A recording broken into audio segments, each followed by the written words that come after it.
Israel पर बरसे तुर्की के राष्ट्रपति एर्दोगन नेतन्याहू को बताया वॉर क्रिमिनल। हमास पर पलटवार का दर्द तुर्की को भी हो रहा है। क्या हमास आतंकी नहीं है? हमास के समर्थन में तुर्की क्यों खड़ा है? Hamas bir terör örgütü değil, topraklarını ve vatandaşlarını koruma mücadelesi veren, evet, bir kurtuluş ve bir mücahitler grubu. Son yaptıkları toplantıda yine bir araya geldiler. Tüm Batı Hamas'ı bir terör örgütü olarak görüyor. नमस्कार, आप देख रहे हैं air news. करीब 2.5 महीने से जारी जंग में जहां एक और सुपर पावर अमेरिका इजरायल के साथ खड़ा है, वहीं हमास के समर्थन में भी तुर्की जैसे देश हैं, हमास का बचाव कर रहे हैं, उनकी तरफदारी कर रहे हैं और मौका मिलने पर हमास की मदद करने से भी नहीं चूकेंगे। मौत बांटने वाले हमास को मदद के पीछे की क्या है असल कहानी, उस पर है हमारी ये खास रिपोर्ट। 7 अक्टूबर को हमास की ओर से किए गए हमले के बाद इजरायल का पलटवार देखकर हमास के साथ साथ उसका समर्थन करने वाले भी सकते में हैं। बार बार इजरायल को युद्ध रोकने की हिदायत के साथ साथ सभी मुस्लिम देशों के एकजुट होने की धमकी भी दे रहे हैं। तुर्की के राष्ट्रपति रिसेप तैयब एर्दोगन ने एक बार फिर हमास का बचाव करते हुए इजरायल के प्रधानमंत्री बेंजामिन नेतन्याहू को वॉर क्रिमिनल यानी युद्ध अपराधी बताया है।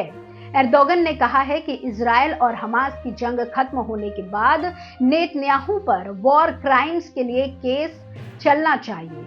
उन्होंने यूगोस्लाविया के पूर्व राष्ट्रपति मिलोसेविक की मिसाल देते हुए कहा कि जिस तरह मिलोसेविक पर युद्ध अपराध का केस चलाया गया था, वही सलूक नेतन्याहू के साथ भी होना चाहिए। यानी साफ है, हमास पर पलटवार का दर्द तुर्की को भी हो रहा है। इस्तांबुल में ऑर्गेनाइजेशन ऑफ इस्लामिक काउंसिल की मीटिंग में एर्दोगन ने हमास का एक बार फिर बचाव किया और उसे हक के लिए लड़ने वाला संगठन बताया। नेतन्याहू को एर्दोगन ने कसाई और नरसंहार करने वाला मुजरिम बताया।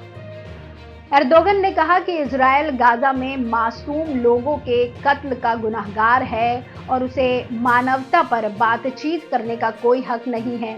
उन्होंने ये भी कहा कि तुर्की पहले भी फिलिस्तीन और गाजा की मदद करता रहा है और हम आगे भी यही करेंगे। इस्लामिक देशों को इस मामले में सख्त रुख अपनाना चाहिए। ऐसा कहते हुए एर्दोगन 7 अक्टूबर को हुए उस नरसंहार को भूल गए जो हमास ने इजरायल में घुसकर किया था, जिसकी तस्वीरें आज भी मानवता को डरा रही है। एर्दोगन ने यूएन सिक्योरिटी काउंसिल के सदस्य देशों पर भी तंज कसा।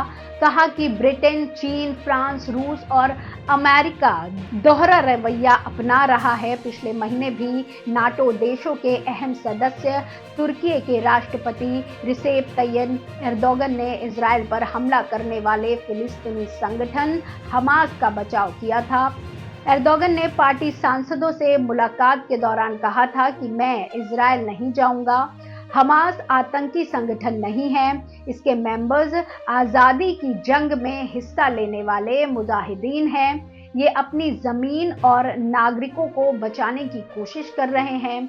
हम आम नागरिकों पर हमले के खिलाफ हैं, भले ही वो इजरायली क्यों ना हो। पिछले महीने तुर्की में इजरायल का विरोध कर रहे प्रदर्शनकारी अडाना प्रांत में स्थित एक एयरबेस में घुस गए थे। तब यहां अमेरिकी सैनिक मौजूद थे। पुलिस ने प्रदर्शनकारियों को रोकने के लिए टीयर गैस और वाटर कैनन का इस्तेमाल किया था। तुर्की जंग को लेकर इजरायल का विरोध कर रहा है, वहीं अमेरिका जंग की शुरुआत से ही इजरायल का सपोर्ट कर रहा है। इस तरह की और खबरों के लिए जुड़े रहिए एयर न्यूज के साथ। धन्यवाद।